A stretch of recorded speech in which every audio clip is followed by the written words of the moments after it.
พี่จนน้ำตาของอ้ายไหลย้อยบอกให้เฮาไปหาพอหมดเวลาก็ไปเลยมีจอยบอกคิดเห็นเฮาจักหน่อยบอกคิดละเห็นเฮาจักหน่อยต้องเศร้าเงาหงอย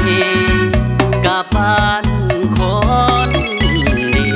ยวสิ้นสุดกันทีพอดีพอสำนีสา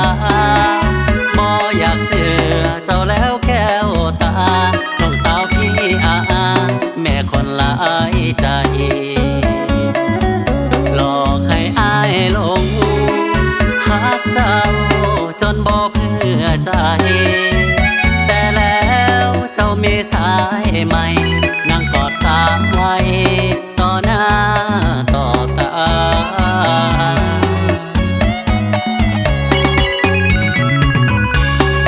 เกือบเป็นบ้าพอเห็นเขาตายหับบ่ได้คิดในใจว่าเฮานี่สำคัญแต่เขานั้นบ่ได้คิดหยังเห็นเจ้านั่งกอดกับสายอื่นเกือบล้มทางยืนแล้วน้ออายแล้วน้ออาย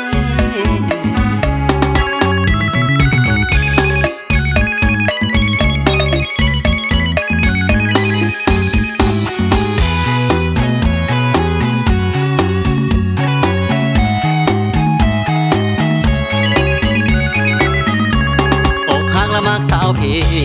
อกหักละมักสาวพี่จนน้ำตาของอ้ายไหลย้อย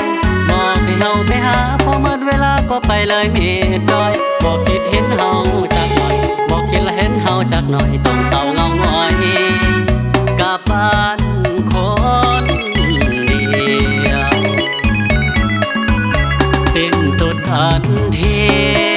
พอดีพอสำนีสาบ่อยากเสือเจ้าแล้วแก้วตาน้องสาวพี่แม่คนหลายใจ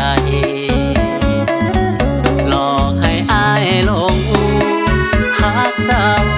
จนบ่เพื่อใจแต่แล้วเจ้ามีสายใหม่นั่งกอดสามไว้ต่อหน้า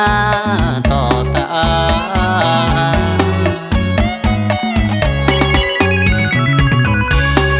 เกือบเป็นบ้าพอเห็นเขาตายหับบ่ได้